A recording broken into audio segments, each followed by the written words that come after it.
Hey guys, welcome to another look back over New Zealand's biggest gap year, where a few years ago Robin and I did an epic challenge doing 365 days of 365 activities in New Zealand. And on day 205 we went horse trekking in the Peel Forest, and what an awesome day it was. Check out the video experience coming right up to see what it's like to do that horse trek. But join me for the end of the video as well, because I'm going to go through some of the comments and questions you guys had from the first time that we published this video. So I'll see you toward the end.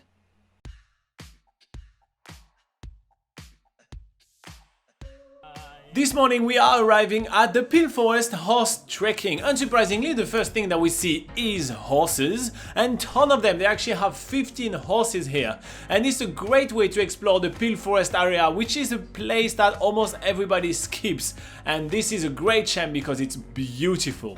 After doing a little bit of paperwork, we are finally meeting our horses. We're going to be riding Andy and Mac. They are two brothers and they are never seen apart, although Laura thinks that she's going to be riding a cat. After a brief introduction to our horses, Holly, which is going to be our guide today, is introducing us to horse trekking. We have both Laura and I horse trekked before, however, it's always good to get a bit of a reminder just because, well, they are animals and we want to make sure that we are safe on the horse. So now that our horses are confident with us, we are hopping on them, trying out a little bit of few commands, and then off we go for the horse trek of a lifetime. While we're getting started on this horse trek, Holly is outlining the plan for today. We're going to be doing a 4-hour horse trek up into the Peel Forest and up Mount Peel itself. So the tour starts a little bit by following the fields and pastures along some gravel roads as we're making our way towards the Peel Forest. And we definitely know we're getting off the beaten track when we have to cross a ford, and then we enter this huge field, which Holly says to us is actually the Peel Forest Airport. I can't believe this grassy field is used as an airport. The farmers in New Zealand are so crazy, but once we cross the airport, we are then getting into the thick of the forest. Or mostly the forest is getting into our faces. Every 2 seconds, we are getting hit in the face by all these pine trees. It's pretty hilarious, and I guess the horses are just messing with us.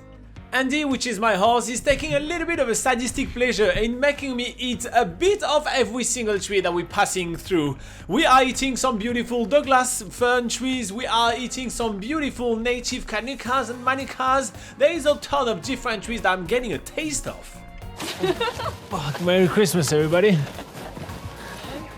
As we are getting up the cliffs and are higher in elevation, the trees are getting lower, the views are getting grander, and this is definitely when this trip is getting supercharged. The views are stunning, the trek is awesome, I'm loving it. So Peel Forest is called after Mount Peel, which is the mountain that we are currently climbing. It stands at 1,743 meters above sea levels and offers amazing views all around the surroundings. And this is why we are climbing it today, because we want to catch on those amazing views. Mount Peel is located at the foothills of the Southern Alps, offering us amazing views of both the Southern Alps on one side and the beautiful Canterbury Plains on the other side. This is the view which is absolutely unique in this region, as most of the Canterbury Plains, well, are very flat and there is no way to get a huge view of it aside from taking a flight. Holly has brought us to an amazing picnic spot on top of Mount Peel, and not only that, she has packed us some chocolates, shortcake, apples, and even some beer. But because the horses have been doing all the work, I decided to share my apple with Mac. From up here, we get absolutely stunning views and picture opportunities, and the Peel Forest spans about 769 hectares of a mix of native forest as well as all the pine forest that has been hitting us in the face. This place is absolutely stunning, and it's not only home to some awesome horse treks, but it's got heaps of hiking trails as well. But we're getting back onto our horses now to enjoy more of this awesome horse trek on Mount Peel.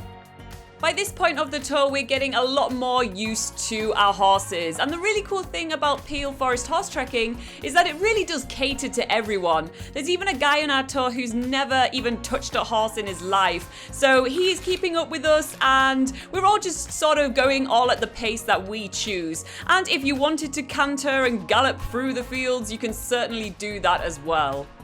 I personally did find the downhill part the hardest one because I had to get myself in a position that would be comfortable for the horse, as well as hitting my face on every single branches passing by because, well, it's Andy, he really likes me to eat trees.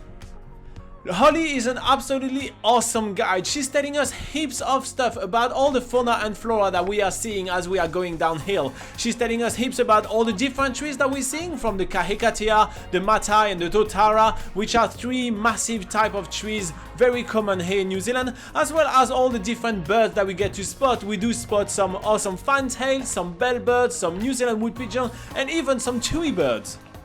And one of the fun parts of horse trekking is that the horse usually know the track much better than we do. So as soon as they realize that we are on the home stretch, they are actually getting really excited because they know that as soon as we get back to the stables, they are getting some food. So getting them to canter is actually super easy as we are making our way closer and closer to the stables. And as soon as we thought we were done with horse trekking, Holly is telling us that she has another tour going on this afternoon. So Laura takes the time to personalize her horse, and we are about to hop on to a brand new tour that's gonna go through rivers and completely different type of forests. We're now joining one of the shorter tours that Peel Forest Horse Trekking offers, which is a 1-hour tour alongside the Rangitata River.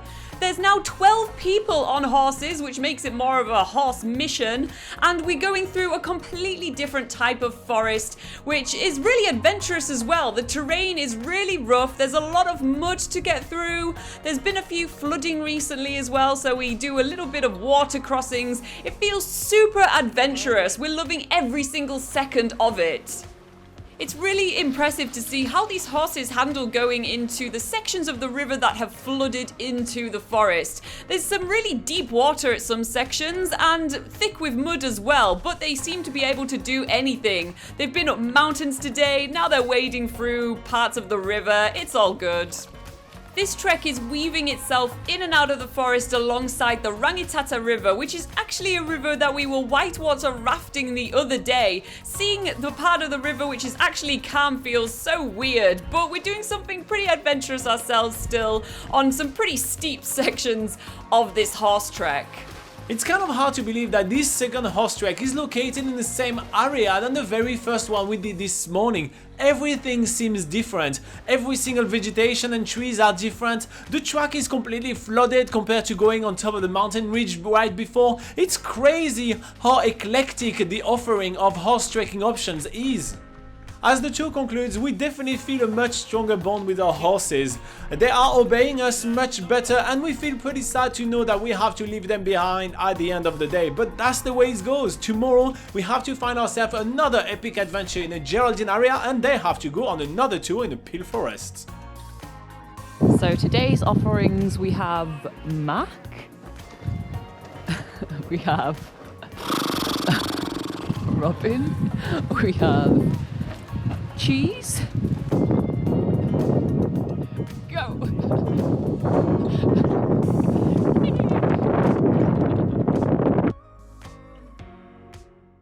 Alright guys, I hope you enjoyed that video. It's pretty awesome to do horse trekking in the Peel Forest, that's for sure. Now let's take a look at some of the comments and questions you guys had from when we published this video the first time around. We have Chasing Adeline saying, amazing view while you guys went horseback riding in New Zealand. Looks like a tree branch took it out.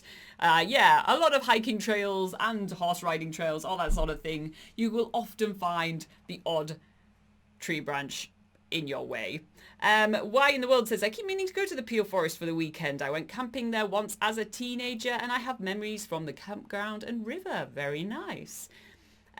We have Thumpin' a Hippo. That's an interesting name. How did you manage the price as backpackers? Keen to do this.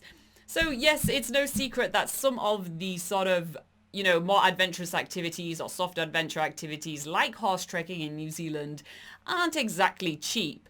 There is a various different versions of horse trekking that we showed you during this video. For instance, the river trail that we did, that was just a 1-hour trail and that cost around 65 New Zealand dollars. Of course, these prices can always change from the time of recording, so make sure to do your own research in case the prices have changed. And then for the half-day trek that we did up Mount Peel, that cost around 220 New Zealand dollars. So obviously that is more of a big ticket item. So yes, like I say, it's no secret that those sort of big experiences do tend to cost quite a lot in New Zealand.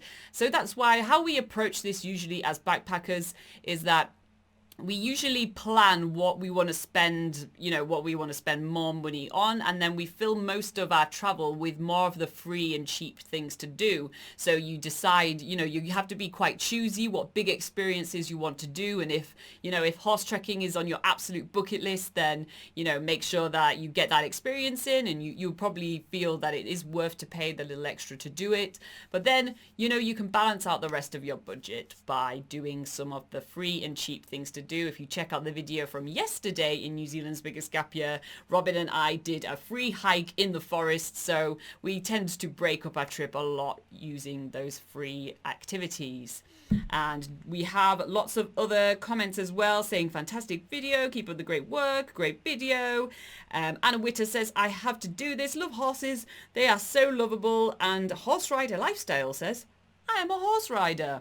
Well, that makes sense. All right. I hope you guys enjoyed that video. If you do have any comments or questions of your own, make sure that you put them in the comments section below. Or you can join us during one of our live sessions, which we do every single Sunday at 8 a.m. New Zealand time. If you want a notification for when those live sessions are coming up, because they can sometimes creep up on you, then make sure you subscribe, click on the notification bell, and you'll get a notification before we go live. And as always, you can head over to nzpocketguide.com, which is our travel guide, the largest travel guide to New Zealand, for more information about traveling in New Zealand, and it's absolutely free to use, so go ahead and use it.